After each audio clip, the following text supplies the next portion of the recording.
और इसके अंदर की बात जानिए नीरज भाई, गौशालाओं की आड़ में ये योगी बाबा पूरे राज्य में गौ तस्करी करा रहे हैं। तो ऐसा ही है किसान विरोधी नरेंद्र मोदी, और ऐसा ही रहेगा ये किसान विरोधी जो योगी गांधी की लाठी है, आरएसएस वाली चड्ढी छापियों की लाठी नहीं है। साथियों नमस्कार, मैं हूं नीरज पटेल और आप देख रहे हैं नेशन जनमत। सत्ता पक्ष के लोगों का आरोप है कि हाथरस की घटना पर विपक्ष राजनीतिक स्टंट कर रहा है। अगर राजनीतिक स्टंट जनता के उत्पीड़न और उससे जुड़े हुए मुद्दों पर हो रहा है तो ऐसी सकारात्मक राजनीति का नेशनल जनमत स्वागत करता है। हाथरस की घटना पर सत्ता पक्ष और विपक्ष को क्या नुकसान हुआ, क्या लाभ हुआ, ये हम बाद में चर्चा करेंगे, लेकिन इतना तो हुआ है कि महिला अपराध और दलितों और पिछड़ों का होने वाला उत्पीड़न इस समय राजनीति के केंद्र में आ गया है। कुछ दिनों पूर्व मैंने बहुजन सशक्तिकरण संघ, एक संगठन की सम्मान की लाठी की चर्चा की थी, जो वो गांव-गांव बहुजन समाज के लोगों को बंटवा रहे थे। उसी तरह से सकारात्मक राजनीति का परिचय देते हुए किसान कांग्रेस की तरफ से आयोजित कार्यक्रम में सैकड़ों महिलाओं को लाठी बांटी गई, जिसको उन्होंने गांधी की लाठी कहा। नाम कुछ भी हो जाए, मकसद था महिला सशक्तिकरण। इस मुद्दे पर नेशनल जनमत ने किसान कांग्रेस के अध्यक्ष तरुण पटेल और कांग्रेस के प्रदेश प्रवक्ता लोधी विशाल राजपूत से बातचीत की। आप भी सुनिए। मेरे साथ किसान कांग्रेस के अध्यक्ष तरुण पटेल जी हैं। लाठियां बंटवाई गई हैं महिलाओं के सशक्तिकरण के लिए, जिसको कहा गया है गांधी की लाठी। क्या प्रोग्राम था?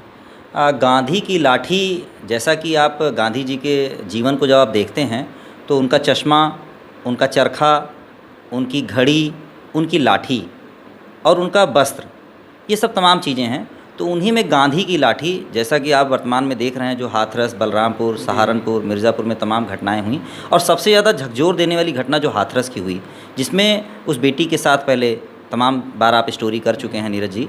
तो सबसे ज़्यादा जो दयनीय है और जो लोगों के दिल को छुई है, वो उस बेटी के शरीर को जला देना रात में पेट्रोल डाल करके। कहीं ना कहीं ये अमानवीयता और असंवेदनशीलता का बहुत बड़ा परिचायक था।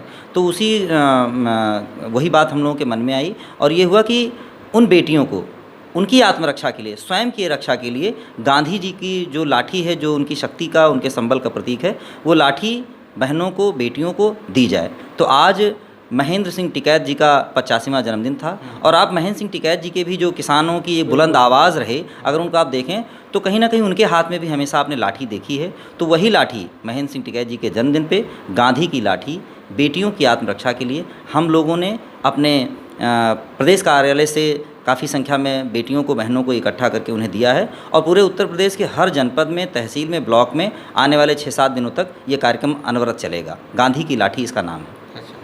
सत्ता पक्ष का कहना है कि हाथरस समेत तमाम सारे प्रकरणों में विपक्ष और ख़ासतौर से कांग्रेस राजनीति कर रही है।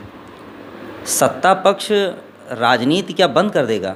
क्या पक्ष और विपक्ष की राजनीति बंद हो जाएगी? लोकतंत्र में सवाल करना, इसीलिए तो शायद आज़ादी मिली है। और आप आवाज़ ही दबा देंगे, सत्ता इतनी निर्मोही और इस तरह की अंग्रेजी ब्रिटानिया तरह की हो जाएगी कि एक बेटी जिसके साथ पहले दरिंदे बलात्कार करते हैं, फिर उसकी रीढ़ की हड्डी तोड़ देते हैं, उसकी जीभ काट देते हैं, और अंत में सबसे अमानवीय पहलू कि उसके शरीर को भी पुलिस वाले तो आखिर उनकी भी बहन बेटियां होंगी, उनके भी दिल ने नहीं कहा होगा, मगर कहीं ना कहीं ये सीधे सत्ता के दबाव में रामराजी, आप रामराजी, ऐसा रामराजी चाहते हैं जिसमें एक बेटी, गरीब की बेटी, बिना उसका शरीर दिए, आप बताते हैं सनातन वाले लोग हैं, हिंदुओं के लोग हैं, रामराज के लोग हैं। ऐसा होता है रामराज? ऐसा रामराज भारत के किसी भी व्यक्ति को नहीं चाहिए। लाठी है, चूँकि गांधी की लाठी है तो स्वाभाविक है, अहिंसक है जी। उस लाठी को आप किसी महिला के हाथ में दे रहे हैं, इसको जस्टिफाई कैसे करेंगे? नहीं, गांधी के हाथ में जो लाठी है वो अपने आप में जस्टिफाई कर रही है। हम लोग किसान हैं, लाठी किस काम आती है? कहीं कोई जानवर काटने के लिए आ रहा है, उसको थोड़ा सा हटा दीजिए। कोई लाठी है, आप जा रहे हैं, बारिश हुई है, आपको सरकने से बचाती है। लाठी है, कहीं आपको फांदने के काम आ जाती है। और अगर आपके हाथ में लाठी है तो कोई जानवर, कोई अमानवीय व्यक्ति भी आपसे भय खाता है। तो कहीं ना कहीं आत्मरक्षा के लिए है, आत्मसम्मान के लिए है, शक्ति के लिए है, और अहिंसा का भी पाठ देती है लाठी। ये गांधी की लाठी है, ये हिंसा वाली लाठी नहीं है, ये आरएसएस वाली लाठी नहीं है, ये शस्त्र पूजा वाली लाठी नहीं है। ये अपने को ताकत देने के लिए और सामने वाले को भी संबल प्रदान करने के लिए कि हम अपनी रक्षा तो करेंगे ही करेंगे, सामने वाले की भी रक्षा करेंगे। ये गांधी की लाठी है, आरएसएस वाली चड्ढी छापियों की ये लाठी नहीं है।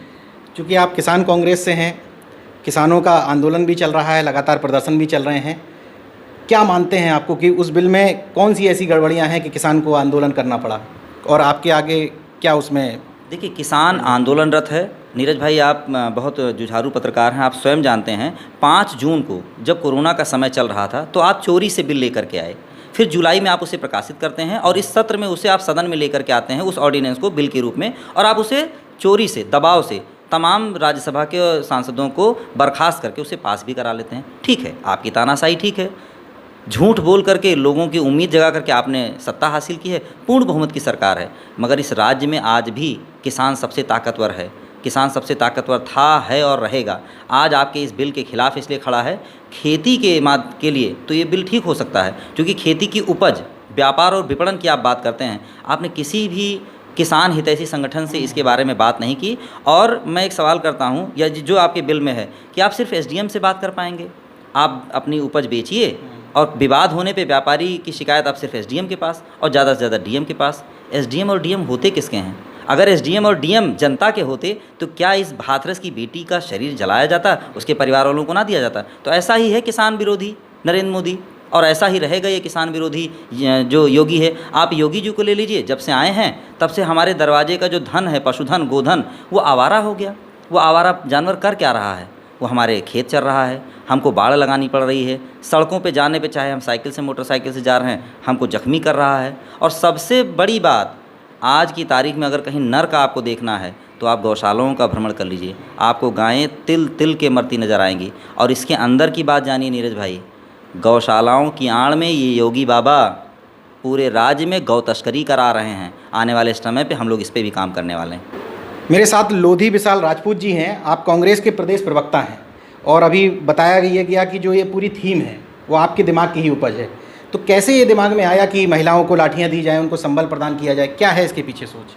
देखिए नीरज जी, जैसा कि वर्तमान समय में मेरी कई लोगों से बात होती रहती है, तो एक हमारे लखनऊ विश्वविद्यालय के एक पुरानी साथी हैं, जब हम लोगों ने बताया, उन्होंने हम लोग को कॉल किया, क्योंकि हम लोग पार्टी के एक जिम्मेदार पद पे बैठे हुए हैं, तो उन्होंने कहा कि भाई महिलाओं के ऊपर लगातार वर्तमान जो योगी सरकार है, इसमें महिलाओं पे लगातार अत्याचार बढ़ते जा रहे हैं, कई कई ऐसे घिनौने कृत्य हो रहे हैं कि उसको बताना भी उस क्षमता के अनुसार नहीं सही रहता है।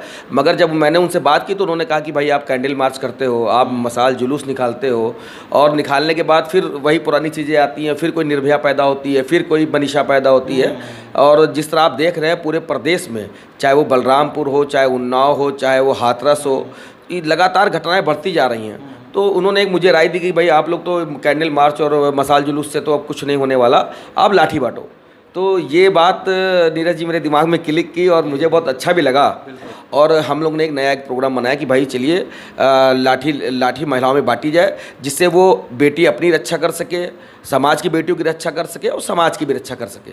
और सामने वाला व्यक्ति यदि एक किसी महिला के हाथ में जो आत्मरक्षा के लिए वो लाठी लिए हुए उसको जब देखेगा तो कहीं ना कहीं उसके दिमाग में भी बहुत सारे सवाल पैदा होंगे, और कहीं ना कहीं एक बहुत लगाम भी, जो आज पूरे प्रदेश को जंगल राज हो चुका है, जो महिलाओं की स्थिति इतनी दयनीय हो चुकी है, तो कहीं ना कहीं उस पर रोकने का काम और एक प्रयास रहेगा। और मेरा अपना मानना है कि मैं आपके माध्यम से, आपके चैनल के माध्यम से भी कहना चाहता हूं कि भला ये प्रोग्राम हम लोग ने अपने पार्टी स्तर पे किया है, मगर ये भारत के आम जनमानस और भारत की खासतौर महिला वर्ग के लिए महत्वपूर्ण पहल है। और जितने भी गैर राजनीतिक संगठन हो, जितने भी NGOs हो, मैं चाहता हूँ कि ज़्यादा से ज़्यादा इस प्रोग्राम को इस देश के गाँव-गाँव तक ले जाया जाए, जिससे महिलाओं में एक अच्छा संदेश जा चुके और उन अपराधी और क्रूर मानसिकता के जानवरों के खिलाफ एक बड़ी पहल हो सके, जो लगातार इस प्रदेश में इस तरह के कुकृत्य करते चले आ रहे हैं।